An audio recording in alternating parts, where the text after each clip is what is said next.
Irmãos, o nosso Deus, Ele é o Deus da palavra. Ele é o Senhor que escolheu exaltar. Deus escolheu engrandecer a sua palavra.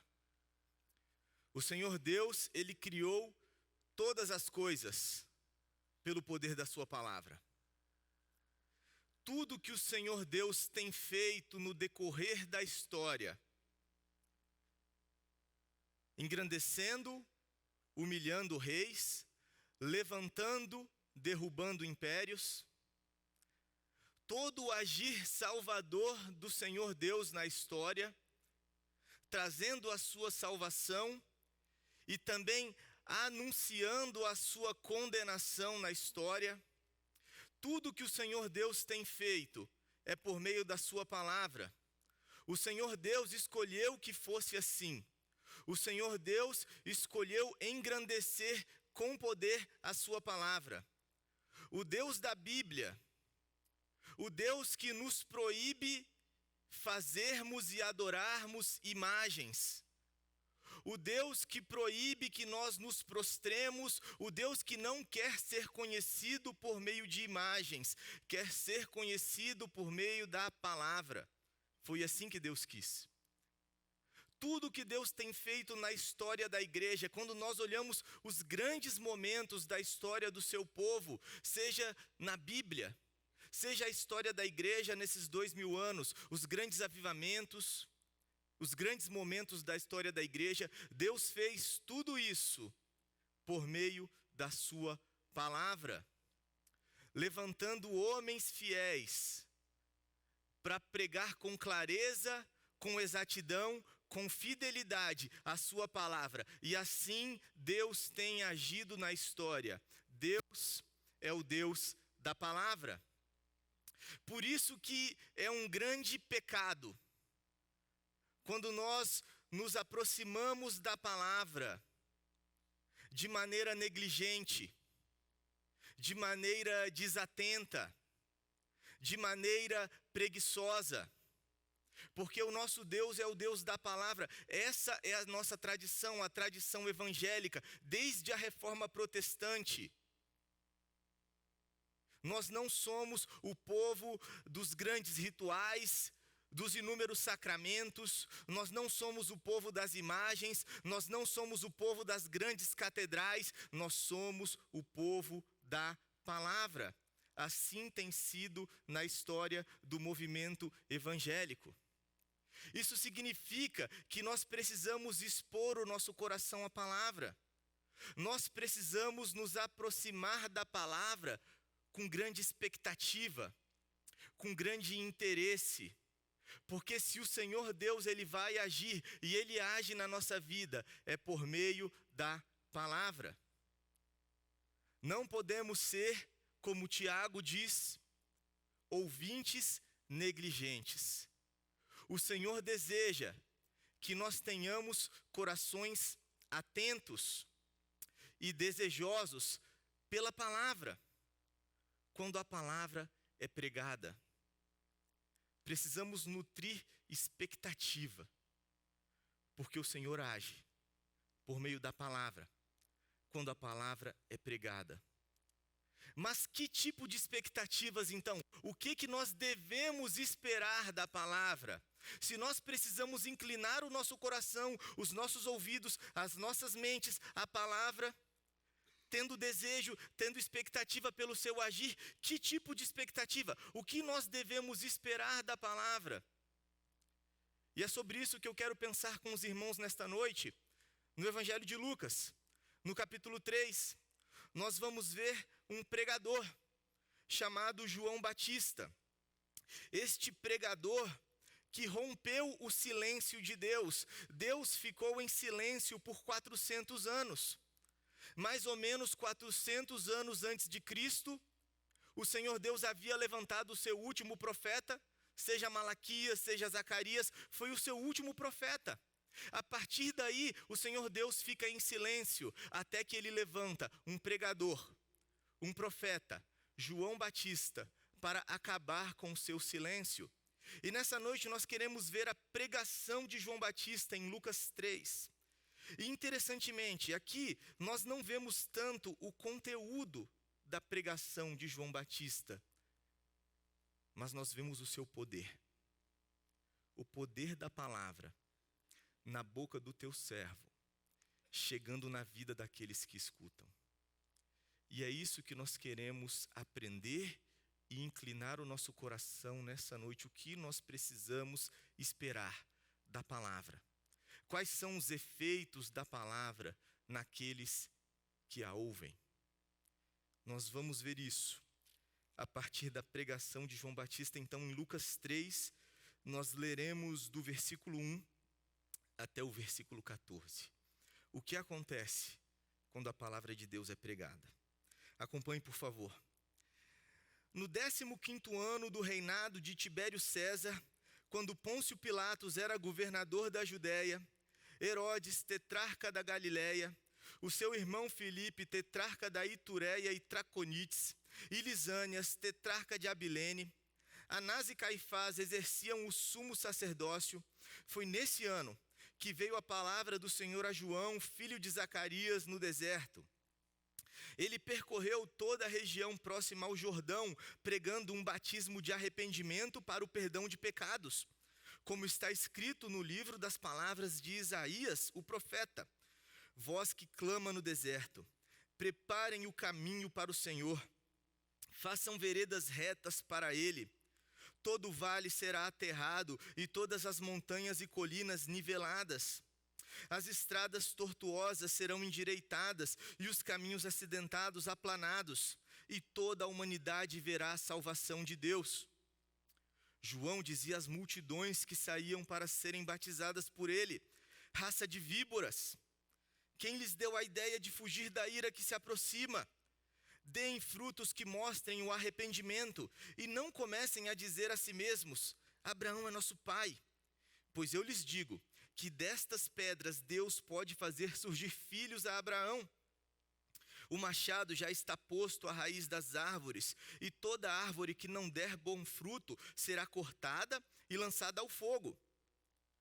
O que devemos fazer então? Perguntavam as multidões. João respondia: quem tem 2 túnicas, dê uma a quem não tem nenhuma, e quem tem comida, faça o mesmo. Alguns publicanos também vieram para serem batizados. Eles perguntaram: mestre, o que devemos fazer? Ele respondeu: não cobrem nada além do que lhes foi estipulado. Então alguns soldados lhe perguntaram: e nós, o que devemos fazer? Ele respondeu: não pratiquem extorsão e nem acusem ninguém falsamente. Contentem-se com o seu salário. Nesse texto, quando nós vemos a pregação do profeta João Batista, a palavra de Deus nos ensina a respeito dos efeitos dessa palavra no nosso coração. Essa palavra vem ao nosso coração e ela produz efeitos. Essa palavra produz uma obra em nossas vidas, e por isso nós devemos ouvir a palavra de Deus atentos, clamando que o Senhor Deus faça a sua obra em nós por meio da sua palavra, que é poderosa. Mas que efeitos? O que devemos esperar da palavra quando nós a escutamos? Em primeiro lugar, nesse texto nós aprendemos que nós devemos esperar pelo arrependimento. Esperar pelo arrependimento significa que a palavra de Deus, ela é confrontadora. Isso significa que a palavra de Deus, ela vem em primeiro lugar para nos ferir. Ela vem para nos machucar, ela vem para nos condenar. O desejo da palavra de Deus é nos machucar, é nos condenar, é de fato nos acusar, para que nós cheguemos ao arrependimento. E chegando ao arrependimento, nós possamos ser curados. Aqui no Evangelho, diz no primeiro versículo que foi no 15º ano do reinado de Tibério César. Quando nós vemos o Evangelho de Lucas, desde lá na sua saudação, capítulo 1, versículo 1 a 4, Lucas ele faz a sua saudação. Ele está escrevendo esse evangelho endereçado para um homem chamado Teófilo. E ali ele diz que ele está fazendo um trabalho de historiador. Ele diz que fez uma investigação muito acurada, e a partir dessa investigação que ele fez, ele está produzindo um relato detalhado, cronologicamente detalhado. E aqui Lucas faz questão de dizer qual é a data desse evento importante. Quando foi que João Batista começou a pregar? Ele quer trazer uma exatidão histórica. E aí ele traz todos esses homens importantes, o governante do Império Romano, os 4 governantes ali da região de Israel que estavam abaixo do Império Romano, os sumos sacerdotes que estavam exercendo o sacerdócio ali naquela época. Isso aí daria por volta, os entendidos dizem, talvez o ano 27, talvez o ano 28 depois de Cristo. O Senhor Jesus teria nascido no ano 4 antes de Cristo.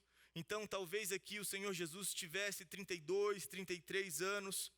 O importante é que João, ele começa o seu ministério. E aqui diz que João, ele estava no deserto. Nós vemos falar do nascimento de João Batista no capítulo 1 de Lucas. E João Batista, ele nasce de maneira milagrosa. A sua mãe, ela já era muito idosa, incapaz de ter filhos, mas vem a mensagem do anjo ao seu pai, Zacarias, falando que sim, ele teria um filho por meio de Isabel, a idosa. E ali, João Batista nasce de maneira milagrosa. Diz que ele começa a ficar famoso porque ele cresce com grande sabedoria. Ele seria uma criança cheia do Espírito Santo desde o ventre da sua mãe. E interessantemente, quando chega no versículo 80 do capítulo 1, diz que João foi para o deserto. Ele começa a ficar uma criança famosa na região e ali ele vai para o deserto, até o momento de se manifestar a Israel. E ali no deserto, Lucas 1,80 diz que ele se fortalecia no espírito. Cresceu desde a sua adolescência, possivelmente, e agora que ele já devia ter 33 anos. E neste momento, ele no deserto, aqui diz que a palavra do Senhor vem sobre ele.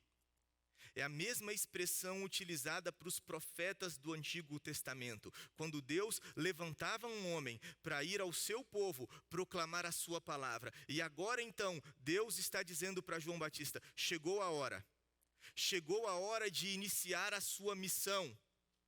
E de maneira interessante, João, ele prega no deserto, ele vai próximo ali nas vizinhanças do Rio Jordão e ele começa a pregar no deserto.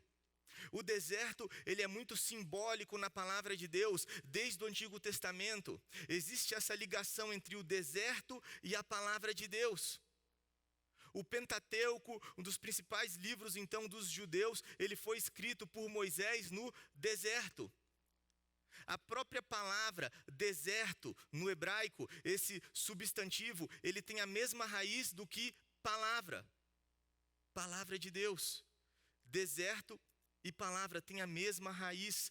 Deserto, esse lugar de sequidão, esse lugar de carência, esse lugar de falta de recursos, este lugar onde sentimos a nossa necessidade e o mundo não tem nada para nos oferecer.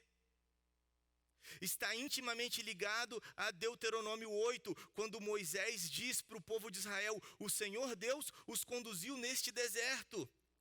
E o Senhor Deus os humilhou. E o Senhor Deus os fez passar fome. Mas depois os sustentou com maná, para os ensinar que nem só de pão viverá o homem, mas de toda palavra que procede da boca de Deus. O povo deveria sair da sua opulência, da sua zona de conforto, da sua cidade e ir ao deserto, ouvir a palavra de Deus. E o ministério de João foi frutífero e ele ficou famoso. E aqui diz que multidões, de fato, ele se tornou um homem incapaz de ser ignorado. Ele se tornou um grande pregador, um famoso pregador. E multidões vão até ele. E qual é o conteúdo da pregação de João?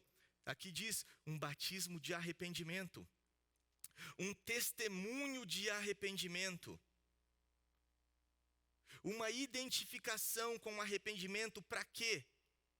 Para que viesse o perdão dos pecados. O Senhor Deus tira o povo da sua correria, do seu cotidiano, da sua opulência, da sua zona de conforto e o leva ao lugar da escassez para mostrar qual é a sua necessidade. A sua necessidade é o perdão. O perdão que só vem por meio do arrependimento. A verdade é que nenhum de nós chega até Cristo se não for por meio do arrependimento. Nessa semana mesmo,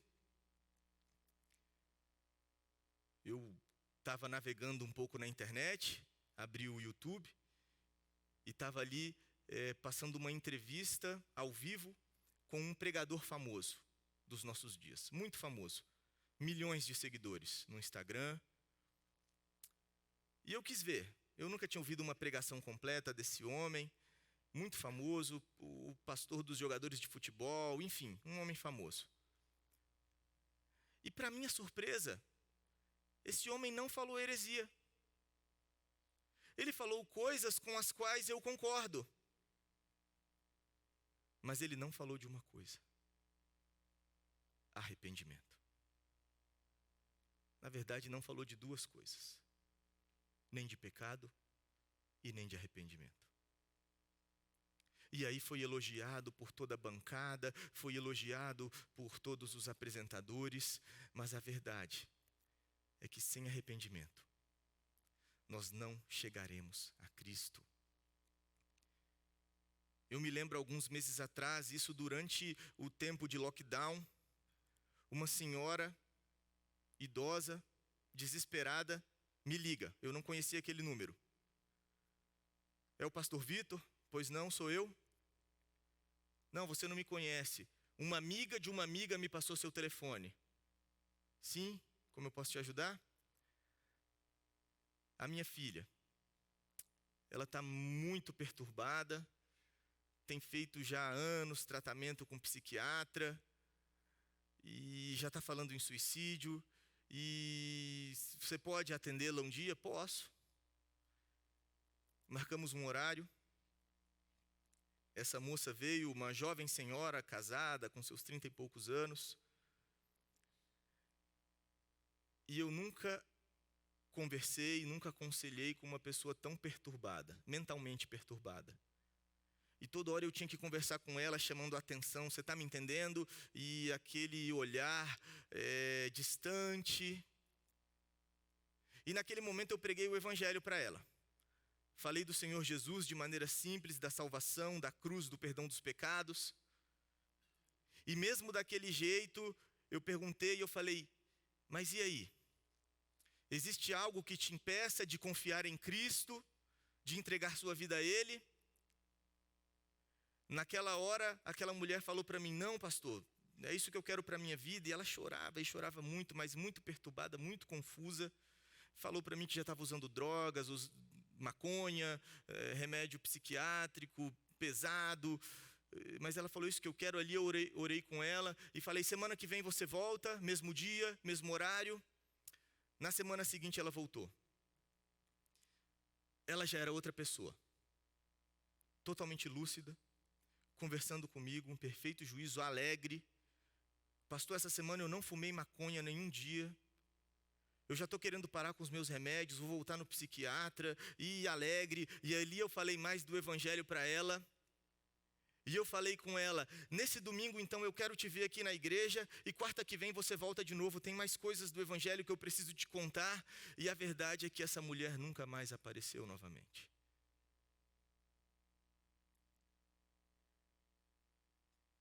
Parecia que tinha encontrado o Senhor. Parecia que queria o Senhor, desejava o Senhor, mas a verdade é que a diferença, se nós vamos encontrar de fato o Senhor, está no arrependimento.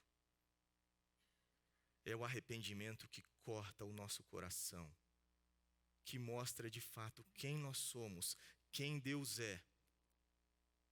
O arrependimento não é me olhar no espelho e dizer: o que eu estou fazendo da minha vida? Eu acho que eu vou começar um regime, vou fazer uma faculdade, estudar, eu vou mudar. Isso não é arrependimento. Arrependimento é se olhar no espelho da palavra e falar: não tem nada que eu possa fazer. Não tem nada. Eu sou miserável. Eu sou perdido. Eu não posso me salvar. E ele chega a um lamento. Ele chega a um desespero. Ele chega a um esgotamento. Ele reconhece: eu não posso fazer nada por mim mesmo. Ai de mim, pecador. Era isso que João pregava. A palavra grega é metanoia, é conversão, é mudança de mentalidade, é olhar para si mesmo e se ver como eu realmente sou, miserável, pobre, nu. A palavra de Deus, ela vem para nos confrontar. Se nós seremos curados por Cristo, depende da palavra de Deus nos confrontar. E é por isso que tantas vezes o ministério da palavra traz inimizades. Eu estou aqui nessa igreja há 10 anos, 5 como seminarista, 5 como pastor. E eu já perdi alguns amigos. Não muitos, alguns. Com argumentos tolos, até infantis. O pastor está me perseguindo. Agora ele deu para me encher o saco. Agora ele tem seus preferidos e comigo ele... Por pregar a palavra, por confrontar pecado, por pregar arrependimento. Nós devemos expor o nosso coração à palavra, desejando que a palavra nos fira. Quem não quiser ser confrontado, não se expõe à palavra. Mas é no confronto que nós somos curados. Esperar pelo arrependimento. Em segundo lugar, expomos o nosso coração à palavra, esperando por Cristo. Esperando por mais de Cristo em nossas vidas, sim. E esperando pela volta de Cristo. Essa é uma doutrina profundamente arraigada no Novo Testamento. E eu tenho a impressão que nos nossos dias ela é esquecida numa gaveta. Mas não eram assim os nossos irmãos. A doutrina da volta de Cristo estava diante dos olhos deles, dos nossos irmãos. E assim deve estar diante dos nossos. O apóstolo Pedro diz na sua primeira carta, capítulo 1, versículo 13, que nós devemos cingir o nosso entendimento, sermos sóbrios e esperarmos inteiramente na graça que nos será dada quando o Senhor Jesus for revelado. Ele está falando da volta de Cristo. Manter a mente preparada, sóbria, vigilante, sempre aguardando pela volta de Cristo. O apóstolo Paulo, na segunda carta aos Coríntios, é uma carta que ele está escrevendo para defender o seu ministério diante de falsos apóstolos que estavam surgindo, que estavam o acusando. E o apóstolo Paulo, interessantemente, ele diz: olha, o meu ministério não é para dar uma vida melhor para vocês. Não é isso que ele diz. O meu ministério é para que vocês vivam de maneira mais confortável neste mundo, saibam lidar com suas questões um pouco melhor. Não é isso que Paulo diz. Paulo diz em 2 Coríntios 11, 2, ele fala: pois eu estou com zelo pela vida de vocês. Zelo para vos preparar como uma virgem, sem mancha, sem defeito, para um esposo que é Cristo. O meu ministério tem o propósito de deixá-los preparados para a volta de Cristo. Essa volta iminente, esse retorno que pode acontecer a qualquer momento. E o Senhor Jesus diz: estejam preparados, sejam sóbrios, sejam vigilantes. E este era o ministério de João Batista. João Batista, ele foi levantado por Deus para preparar o povo para a chegada do Messias, para a chegada de Cristo. para que quando o Messias chegasse, o povo não estivesse despreparado e fosse arruinado, destruído pelo Messias. O povo deveria estar preparado, porque quem não tivesse preparado seria destruído pela ira do rei. Interessantemente, Lucas, ele cita o verso de Isaías 40, a partir do versículo 3. Isaías é esse profeta messiânico. Nós temos estudado sobre Isaías aos domingos. Foi o profeta que mais falou a respeito do Messias. E Isaías, ele começa dizendo que o Messias, o descendente de Davi, o ungido, ele seria um grande guerreiro.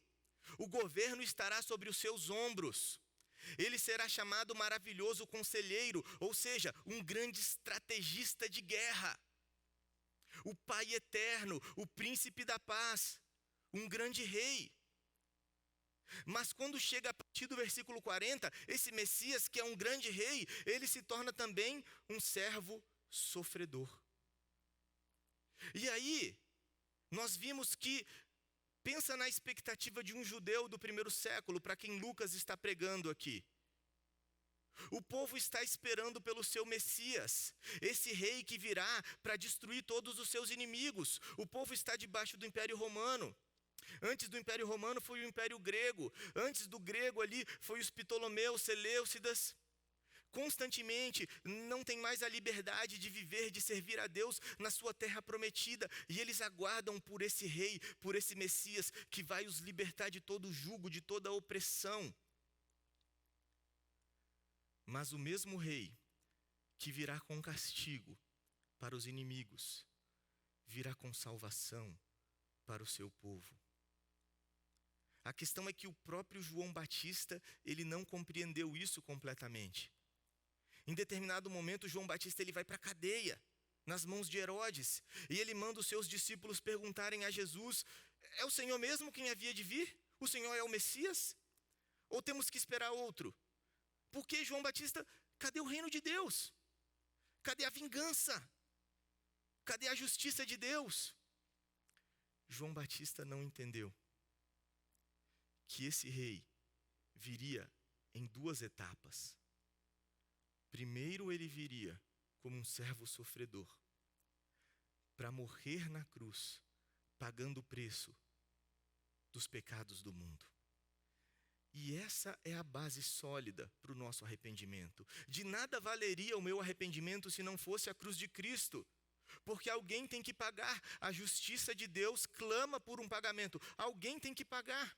Mas quando eu olho para a cruz de Cristo, eu sei que eu posso me arrepender. Eu sei que o meu arrependimento, a minha fé, a minha conversão tem uma base firme, uma base sólida. Mas esse mesmo rei que foi crucificado, o Messias, ele voltará com ira, voltará com vingança, com castigo de fogo eterno para todos os seus adversários.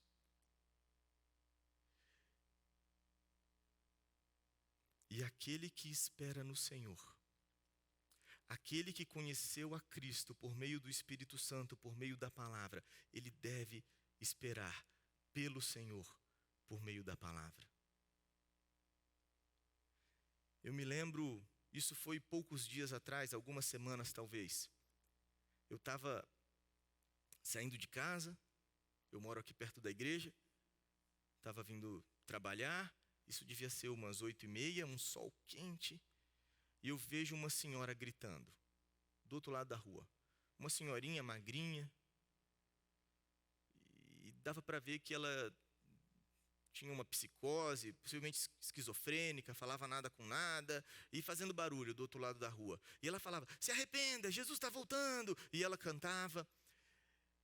E ali eu vi que ela estava bem vestida, não era uma moradora de rua, aparentemente, estava limpa.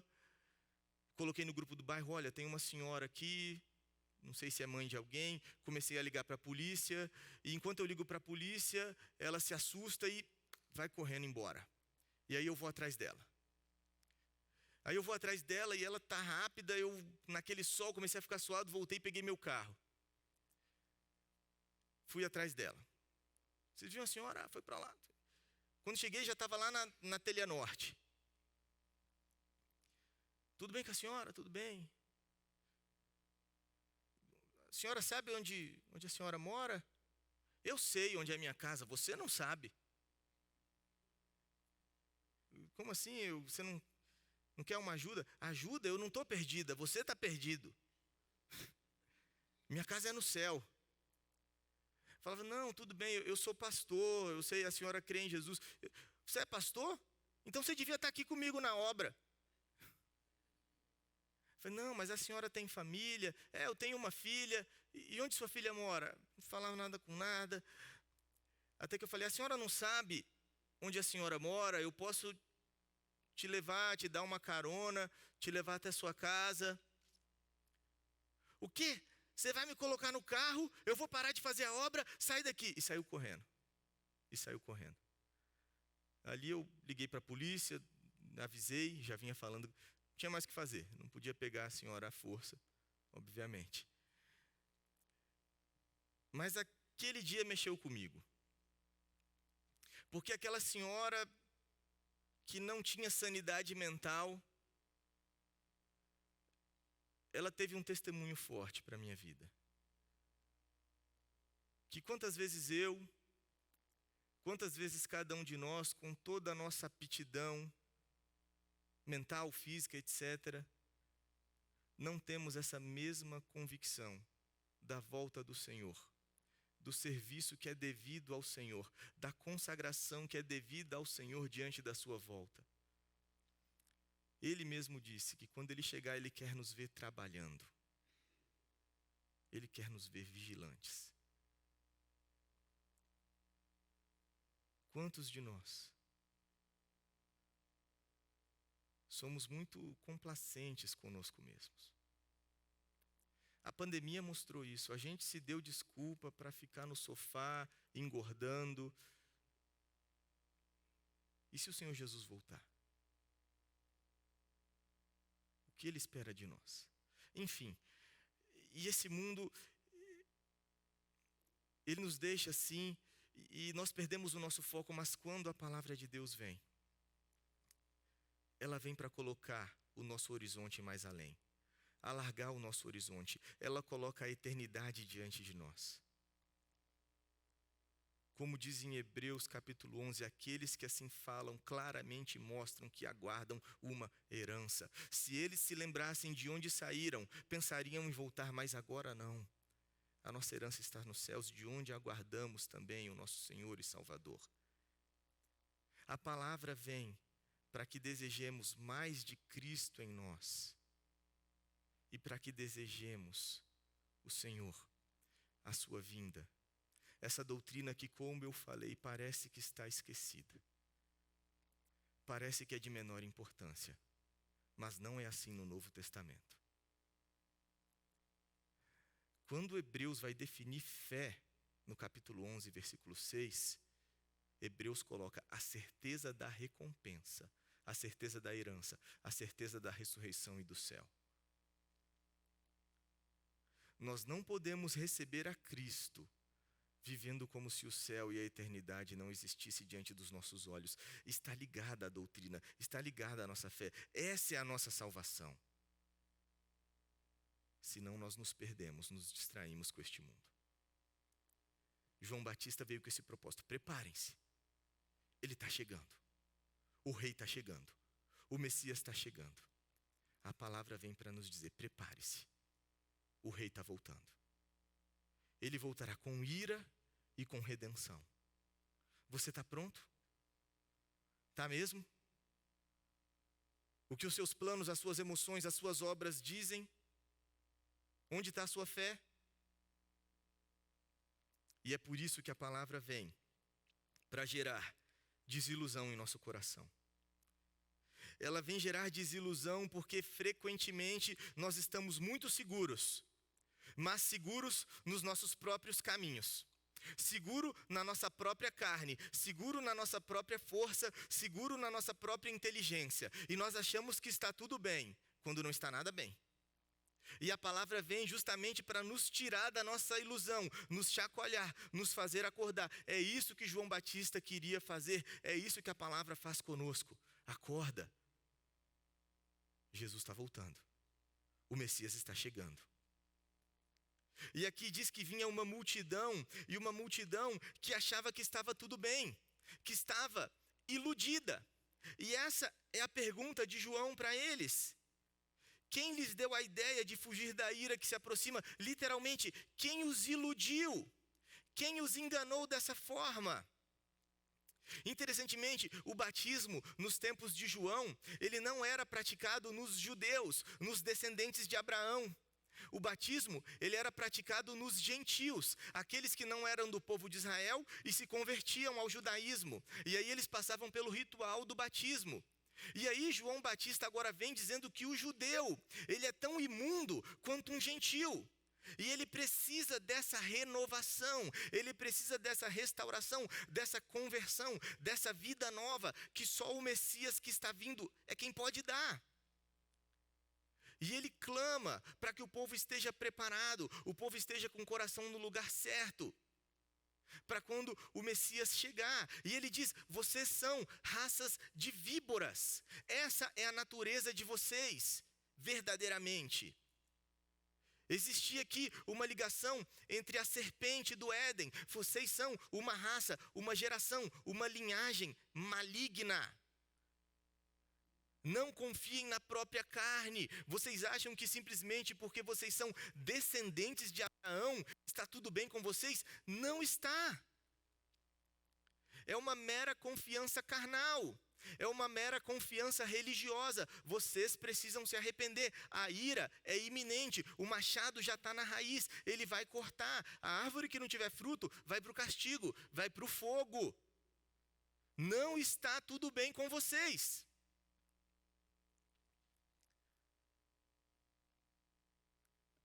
Pura ilusão.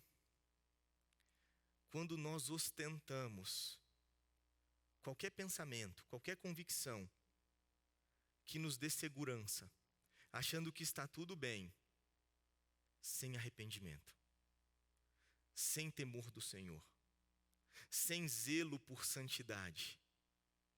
Deus é gente boa, eu não mato ninguém, eu não sei o quê. Deus é gente boa, vai dar tudo certo. Sou uma pessoa legal, trabalho, crio os meus filhos. Claro que está tudo certo comigo. Raça de víboras, quem te iludiu dessa forma? Não, eu estou na igreja, eu sou batizado, meu avô já era crente, e tudo bem aqui. E eu até aceitei Jesus um dia, eu me lembro, eu chorei naquele dia. E por isso eu tenho certeza que está tudo bem, mas não existe temor do Senhor. Não existe zelo pela santidade de Deus. Não existe arrependimento verdadeiro.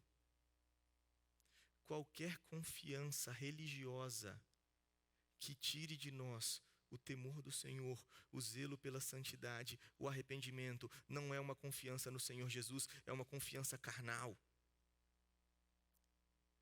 E a palavra de Deus nos chacoalha onde quer que nós estejamos e fala: volta para o caminho da sobriedade, volta para o caminho do arrependimento. Precisamos da palavra de Deus. Parar com ilusões, confiar em ilusões. O Messias está vindo, o Rei está chegando. Para com ilusões, acorda, confie nele, arrependa-se. E a palavra vem, por último, para produzir transformação. Porque a salvação é uma obra invisível nos nossos corações. Ninguém pode olhar o coração de ninguém e ver se ali habita o Espírito Santo, e ver se ali existe um novo coração de carne no lugar do coração de pedra, uma mente espiritual. Isso é invisível. Mas embora seja invisível, a salvação sempre se manifesta visivelmente numa transformação de atitudes, que João Batista chama de frutos de arrependimento. A conversão, o arrependimento, a fé, não é uma obra, mas sempre há de produzir boas obras, obras dignas da palavra, do Evangelho. E aqui acontece o povo quando ouve a pregação de João. E João, esse pregador poderoso no Espírito, e ele prega a palavra com poder, e o povo se assusta. A ira está vindo, o Messias está chegando, o reino de Deus está próximo, arrependam-se, porque o reino de Deus, o dia do Senhor, virá com ira. Então o que nós vamos fazer? Quais são os caminhos dignos do Senhor? E João, ele diz: aquele que tem 2 túnicas, 2 roupas, reparta com quem não tem nenhuma. Quem tem comida, faça a mesma coisa. Ele não está falando de boas obras, no sentido de que, olha, dá uma esmola aí então que você vai ser salvo. Se você fizer obras, então você vai ser salvo. Não tem nada a ver com isso. João está falando de um coração arrependido, um coração regenerado, um coração agora que é capaz de amar. Como o apóstolo João diz na sua primeira carta, o amor, ele é a marca dos filhos de Deus.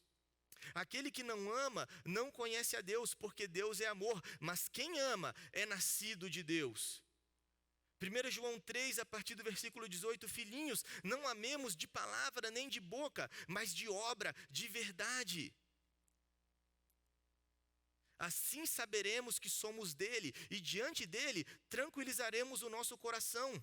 Porque se o nosso coração nos acusar, Deus é maior do que o nosso coração e Ele conhece todas as coisas. Quando eu tenho um coração que consegue olhar para o próximo, que não está simplesmente focado no seu próprio umbigo, ele se compadece do próximo, ele se inclina ao próximo, ele é capaz de amar o desconhecido, ele é capaz de amar até mesmo o inimigo. Aquilo que o Senhor Jesus falou, aquele que foi injusto com você, mandou você andar 1 milha, você anda mais 1 milha, você se permite ser mais injustiçado ainda.